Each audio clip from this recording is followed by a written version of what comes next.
आप सभी का स्वागत है। आप देख रहे हैं खबर समय जगत और मैं आपके साथ माही गौतम। उमरिया जिले के बांधवगढ़ में राष्ट्रीय कृषि विकास मिलेट्स एवं मूल्य संवर्धन योजना अंतर्गत फूड फेस्टिवल का आयोजन कृषि विभाग द्वारा किया गया। इस आयोजन का मुख्य उद्देश्य मोटे अनाजों को बढ़ावा देने का था। मेले में स्टॉल भी लगाए गए जिसमें किसानों को मोटे अनाजों की खेती संबंधित पत्रक भी दिए जा रहे थे। इस अवसर पर मानपुर विधानसभा क्षेत्र की विधायक मीना सिंह, कलेक्टर धर्मेंद्र कुमार जैन व विभागीय अधिकारी व ग्रामीण उपस्थित रहे। मोटे अनाज के उसमें कृषि सम्मेलन रखा गया है।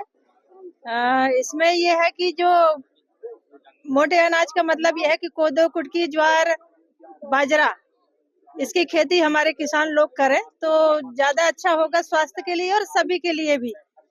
जो अपन चावल खाते हैं तो चावल से क्या है कि देखिए शुगर की बीमारी भी बढ़ती है और होती भी है, जिसको नहीं हुआ रहता तो हो जाती है। तो इसलिए उससे बचने के लिए मोटे अनाज का उपयोग करना चाहिए। और मैं किसान भाइयों से कहना चाहती हूँ आप सबके माध्यम से कि हमारे किसान लोग खेती करें, कोदो की भी खेती करें, कुटकी की भी करें, बाजरा, और जो हमारे खेतों में हो सकता है वो प्रयास होना चाहिए।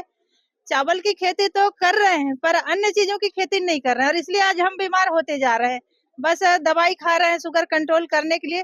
अगर हम कोदो का चावल खाएंगे, कुटकी का चावल खाएंगे तो शुगर की बीमारी है तो हो ही नहीं सकती, और अगर किसी को है भी तो वो कंट्रोल हो जाएगा। दीदी, अगर मोटे अनाज की बात किया गया है उस संदर्भ में बताएं।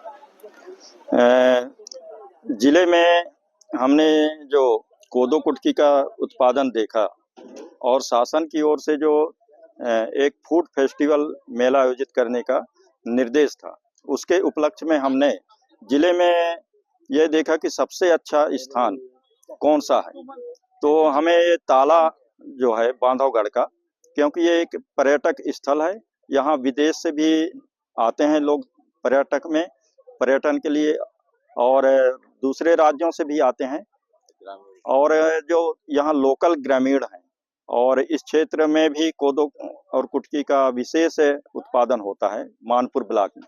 तो इसको दृष्टिगत रखते हुए हमने क्या इसका पोषक में मतलब जो फूड है उसमें क्या महत्व है, उसको दृष्टिगत रखते हुए ये मेला का आयोजन हमने इस बांधवगढ़ ताला में आयोजित किया। राज्य मिलेट मिशन के अंतर्गत मिलेट्स जो फसलें हैं उसको प्रोत्साहित करने के लिए एक यहाँ मेला का आयोजन किया गया है। इसमें जो मिलेट से संबंधित जो फसलें होती हैं, जिसमें है बाजरा, कोदो, कुटकी, रागी, ज्वार, जौ, इसको अपन को अधिक से अधिक प्रोत्साहन करके किसानों को इसका उत्पादन बढ़ाने के लिए प्रोत्साहित किया गया है। एक कम लागत की एक अच्छी फसल है, इसमें उत्पादकता अच्छी होती है और लागत बहुत कम होती है। और जैसा कि आप जानते हैं कि ये इसकी फाइबरस वैल्यू भी बहुत अच्छी होती है और हमारे स्वास्थ्य के लिए बहुत अच्छी होती है। इसमें डायबिटिक और एंटीऑक्सीडेंट के तत्व भी होते हैं जो हमारे शरीर को स्वस्थ रखते हैं।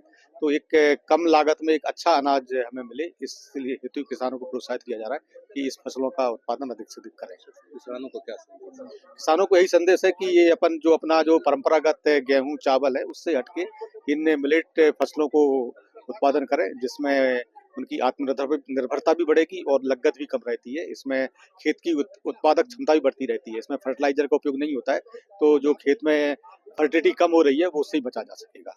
आप देख रहे थे उमरिया से राजन माधवन की रिपोर्ट। इस तरह की खबरों को देखने के लिए सब्सक्राइब करें खबर समझ।